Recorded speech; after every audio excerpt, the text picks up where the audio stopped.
Baik, Assalamualaikum warahmatullahi wabarakatuh. Selamat pagi, selamat siang, atau selamat malam kepada Bapak Prio selaku dosen pengampu mata kuliah Teori Bahasa dan Automata, lalu kepada peserta kelas TBO juga. Kami di sini dari salah satu kelompok TBO akan menjelaskan mengenai properties of context free language. Bisa di next. Baik, sebelumnya saya perkenalkan terlebih dahulu. Yang pertama, anggota kami ini ada Benhard Simanulang, lalu yang kedua ada saya sendiri Muhammad Agisni, lalu yang ketiga ada Limroy Marcelino, yang keempat Alvin Triseptia Iris, dan yang terakhir ada Daniel Elo Lizardianto. Baik, bisa di next. Baik, untuk outline materi yang akan kita bahas kali ini, yang pertama ada pumping lemma for context free language, lalu ada closure properties yang dibagi menjadi materi lagi. Yang pertama ada closure under substitution, ada closure under reversal, ada closure under homom, ada non-closure under intersection, dan non-closure under intersection complement. Lalu yang materi ketiganya ada decision properties yang dibagi jadi 4 submateri, yaitu testing emptiness of CVL, testing finiteness of CVL, testing membership of a string in CFL, dan yang terakhir ada undeciable CFL problems. Baik, bisa di next. Baik, yang selanjutnya akan materi pumping lemma for CFL akan dijelaskan oleh Alvin. Oke, baik. Yang pertama itu mengenai pumping lemma for CFL. Bisa di next. Oke, jadi pumping lemma for CFL ini digunakan untuk membuktikan bahwa suatu language tidak termasuk context free. Misalkan ada language L yang merupakan infinite CFL. Kemudian terdapat integer positif P untuk string W anggota dari L dengan panjang string W lebih dari sama dengan P, di mana string W ini dapat dibagi menjadi 5 bagian, yaitu U, V, X, Y, Z. Sedemikian sehingga kondisi-kondisi berikut harus bernilai true. Yang pertama, panjang string VXY kurang dari sama dengan P. Yang kedua, panjang dari VY lebih dari sama dengan 1. Dan yang terakhir, untuk string UV pangkat I, X, Y pangkat I, dan Z merupakan bagian dari L untuk setiap I lebih dari sama dengan 0. Next.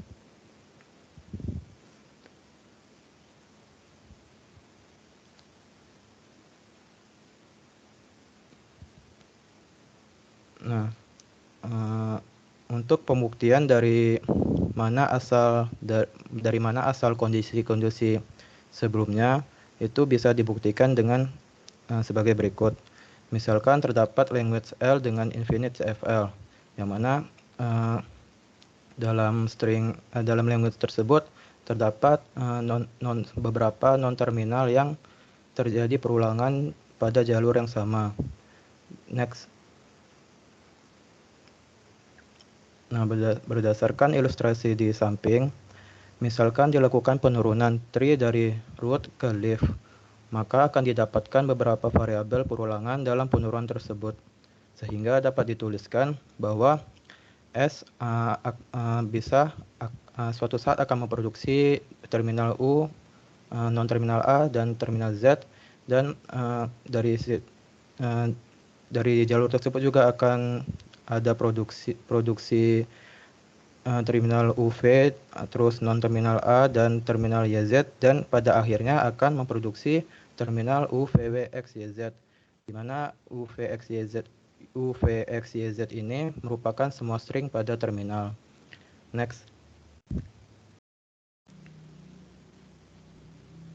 Nah, dari kondisi tersebut, kita dapat mengetahui bahwa yang pertama, untuk produksi A yang menghasilkan terminal V non-terminal A, terminal Y, dan A yang menghasilkan terminal X, di mana kita bisa mengetahui bahwa terminal VY ini bisa dilakukan berulang kali, sehingga string dari kondisi ini akan menghasilkan U, V pangkat I, X, Y pangkat I, Z.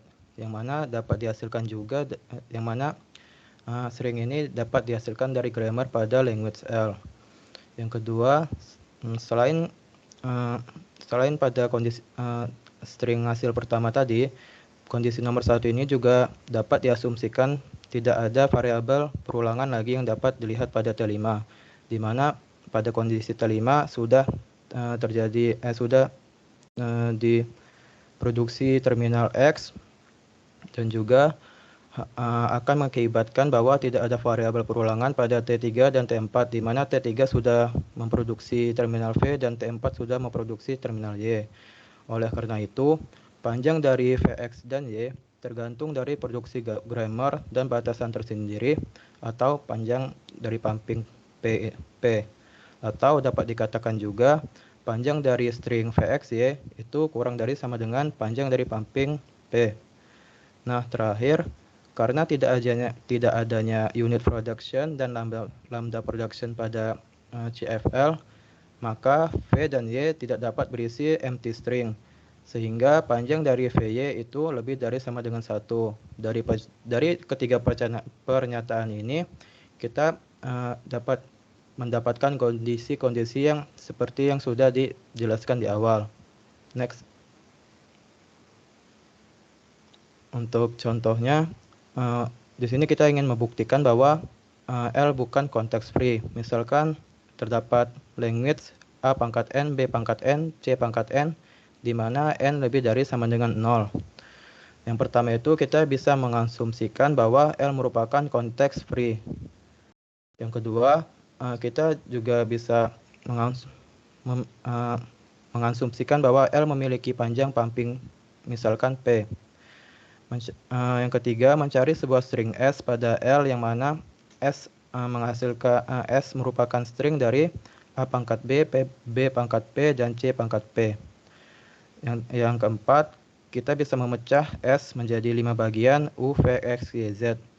Dan yang kelima, kita bisa membuktikan bahwa U, V pangkat I, X, Y pangkat I, Z ini bukan anggota dari L dengan melakukan pengujian salah satu dari I, yang mana I lebih dari sama dengan 0. Nah, misalkan kita ingin menguji bahwa kita memisalkan P sama dengan 5, maka untuk string S menjadi A menjadi A 5 kali, B 5 kali, dan C 5 kali sebagai berikut. Next. Nah, yang keenam, kita bisa mencari kasus-kasus atau kondisi di mana S ini dapat dipecah menjadi UV, X, Y, Z. Untuk kasus pertama, kita dapatkan bahwa string VXY ini hanya terdiri dari satu jenis simbol. Di sini saya mengambil simbol B sebagai string dari VXY, di mana string V yaitu terminal dari B, satu terminal B, dan X satu terminal B, dan juga Y satu terminal B. Terus kemudian untuk string U itu ada 5 terminal A dan satu terminal B, kemudian Z ada satu terminal B dan 5 terminal C. Nah, jika kita uji dengan I sama dengan 2 dari string UV pangkat 2, X pangkat 2, Z, kita dapat mendapatkan bahwa hasilnya adalah A, terminal A sebanyak 5 kali, B sebanyak 7 kali, dan C sebanyak 5 kali. Yang mana hal ini tidak memenuhi language dari L yang dimana simbol dari A, B, C itu harus sama. Next. Untuk kasus kedua, kita dapat mencari VXY yang terdiri dari dua jenis simbol. Misalkan di sini kami mengambil untuk string V yaitu 2 terminal A, string X itu 1 terminal B, dan string Y itu 2 terminal B. Dan kemudian untuk string U itu ada 3 terminal A, dan string Z itu ada 2 terminal B dan 5 terminal C. Kemudian kita lakukan uji lagi dengan memisalkan I sama dengan 2. Sehingga untuk string U, V pangkat 2, X, Y pangkat 2, Z itu dihasilkan bahwa string terminal A itu didapatkan sebanyak 7 kali, kemudian B juga sebanyak 7 kali, dan C sebanyak 5 kali. Yang mana hal ini juga bukan merupakan anggota dari language L. Nah, untuk kasus lain misalkan VXY dengan 3 jenis simbol itu tidak dapat kita lakukan karena akan keluar dari kondisi yang mana string VXY itu harus kurang dari sama dengan P. Dengan demikian, karena setiap kasus tidak ada yang memenuhi 3 syarat bernilai true untuk dilakukan pumping 5 untuk CFL, maka dapat disimpulkan bahwa L tidak termasuk konteks free. Next. Untuk materi selanjutnya yaitu closure under substitution. Next. Nah, di sini kita memisalkan jika dilakukan substitusi S terhadap CFL untuk setiap simbol pada alfabet dari CFL, maka S dari L ini adalah CFL. Di mana substitusi ini dapat dilakukan dengan yang pertama mengambil sebuah grammar L dan grammar untuk setiap LA sama dengan SA. Kedua, memastikan semua variabel dari semua grammar ini berbeda. Kita juga bisa mengubah nama variabel apabila memang dibutuhkan. Yang ketiga, mengganti setiap terminal A dalam produksi untuk L dari SA. Next. Untuk contohnya di sini misalkan terdapat 3 grammar yang mana pertama itu L yang memiliki language 0 pangkat n, 1 pangkat n, di mana n lebih dari sama dengan 1 yang digenerate dari CFG S yang memproduksi 0S1 atau 01. Kemudian ada grammar S0, language S0 yang mana A pangkat n, B pangkat m, di mana m kurang dari sama dengan n yang digenerate dari CFG S yang memproduksi A terminal A, S terminal B atau non terminal A. Kemudian A juga memproduksi terminal A, non terminal A atau terminal dari AB. Selanjutnya ada language S1 yang mana terdiri dari string AB dan ABC yang digenerate dari CFG S yang memproduksi terminal AB non terminal A dan non terminal A memproduksi terminal C atau empty string. Nah, untuk langkah pertama yaitu mengubah nama variabel S pada S0 dan S1 menjadi S subscript 0 dan S subscript 1. Kemudian juga mengubah nama variabel A pada S1 menjadi B, sehingga dihasilkan grammar sebagai berikut. Next. Nah, selanjutnya langkah kedua, pada grammar pertama ganti 0 dengan S0 dan 1 dengan S1. Kemudian gabungkan semua grammar sehingga dihasilkan hasil akhir sebagai berikut. Next. Nah, dari konsekuensi dari substitusi tadi itu terdapat beberapa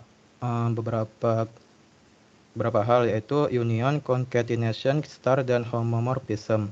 Untuk union, misalkan L1 dan L2 merupakan CFL di mana L merupakan string dari 1 atau 2 dan S1 itu merupakan L1 dan S2 merupakan L2, maka gabungan dari union dari L1 L2 itu merupakan SL. Untuk concatenation, misalkan S terdiri dari 1 dan 2, maka concat dari L1 L2 ini merupakan SL. Untuk star, misalkan L merupakan string 1 star, maka L1 star itu merupakan SL. Dan untuk homomorphism, misalkan L adalah CFL atas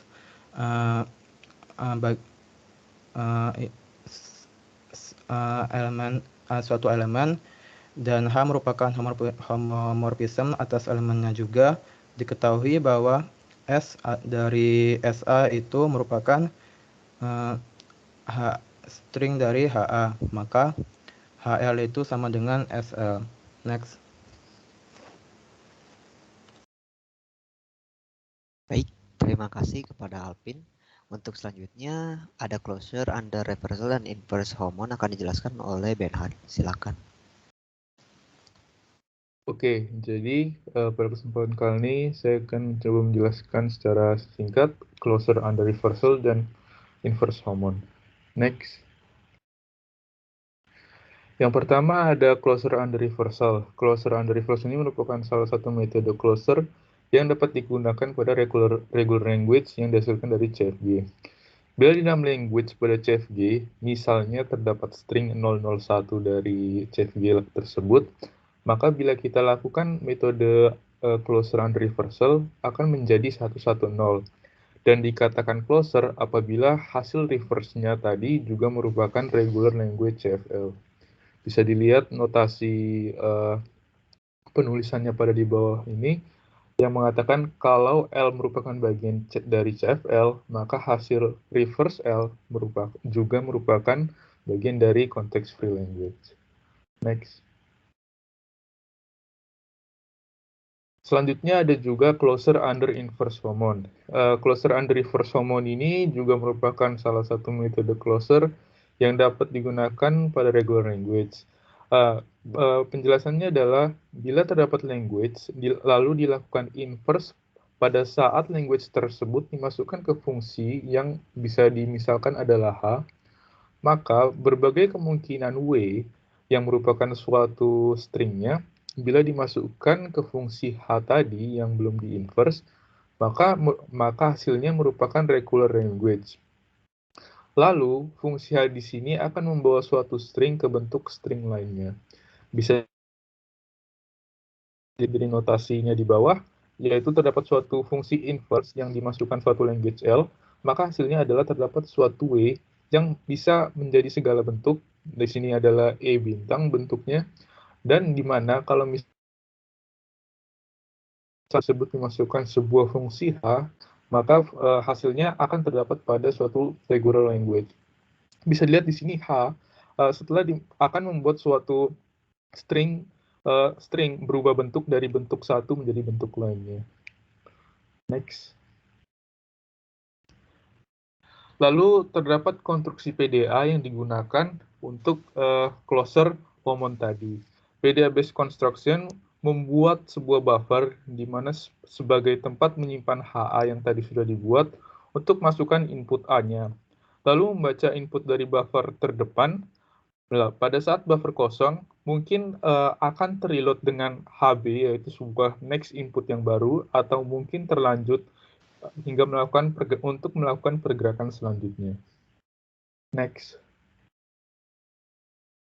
Nah, ilustrasi dari konstruksi PDA tadi bisa dilihat di sini, di mana terdapat suatu input H, A, yang lalu masuk ke sebuah fungsi H, yang akan masuk ke buffer, lalu masuk ke PDA state-nya. Lalu akan dicek apakah itu akan di-accept atau di-reject.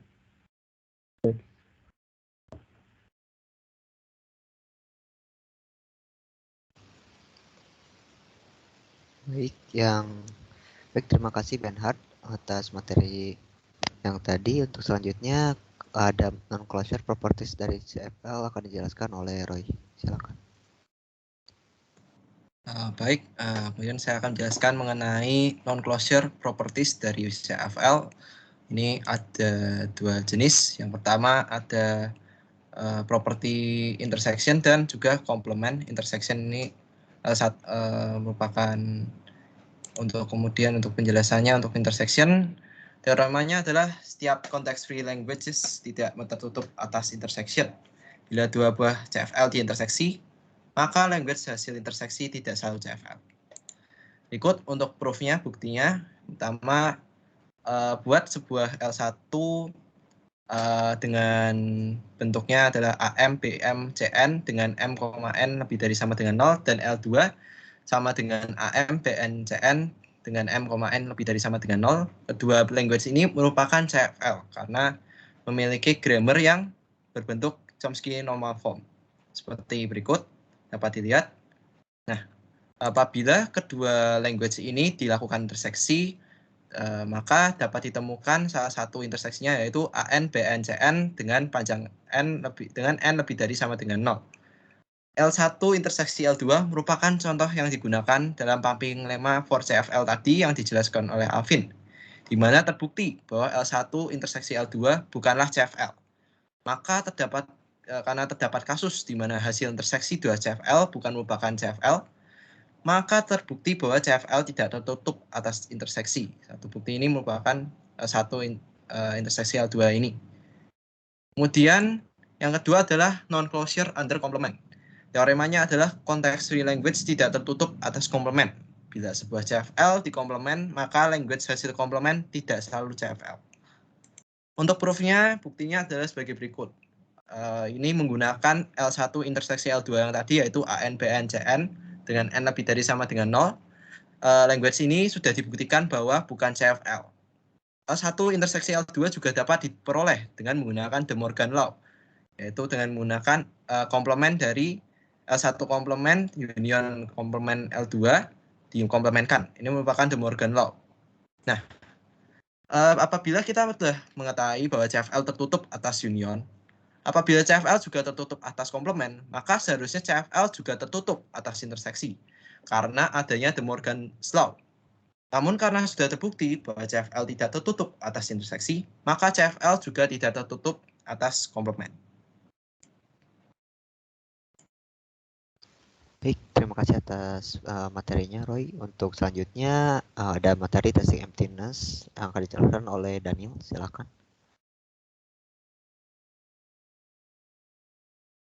Baik, selanjutnya adalah testing emptiness.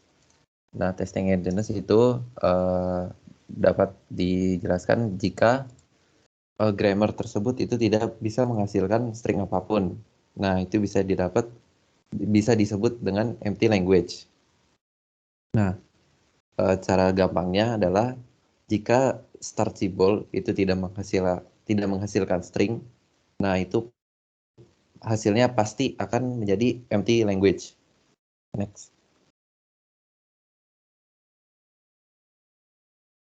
Nah, ini contohnya. Yang di kiri terdapat grammar. Nah, di kanan itu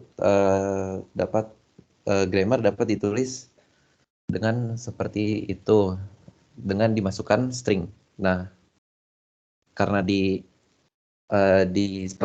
awal ada string, maka dapat disimpulkan bahwa ini bukan language empty, bukan empty language. Next.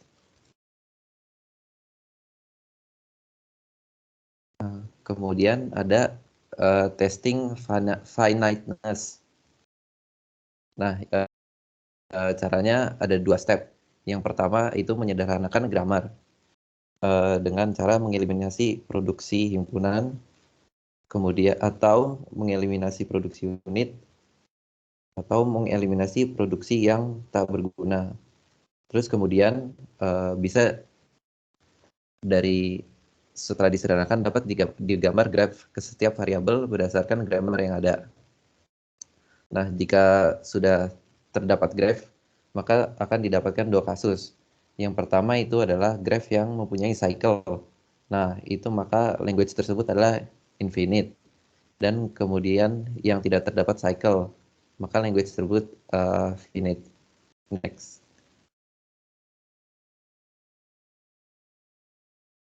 Nah, ini contohnya adalah seperti di sini. Dari grammar di atas sudah sederhana ya. Kemudian itu dapat dipisah menjadi S, A, B, dan C. Kemudian dapat digambar graf seperti yang di kanan. Nah, karena graf tersebut tidak mengandung cycle, maka dapat disebut grammar tersebut adalah finite.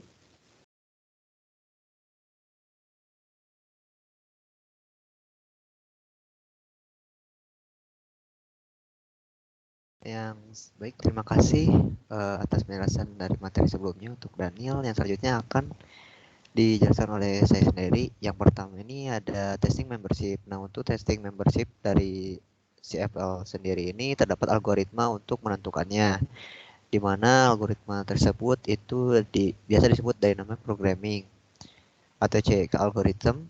Nah, cara untuk pengaplikasiannya ini sendiri nanti akan di-convert dari CFG ini ke Chomsky normal form. Oke, bisa dilanjut mungkin. untuk algoritmanya ini ada dalam presentasi ini. Jadi kita nantinya jika ingin men-testing sebuah membership akan menggunakan algoritma ini. Baik, mungkin bisa lanjut. Baik, untuk materi yang tadi dari materi yang kami jelaskan hari ini yaitu ada undecidable problems, maaf.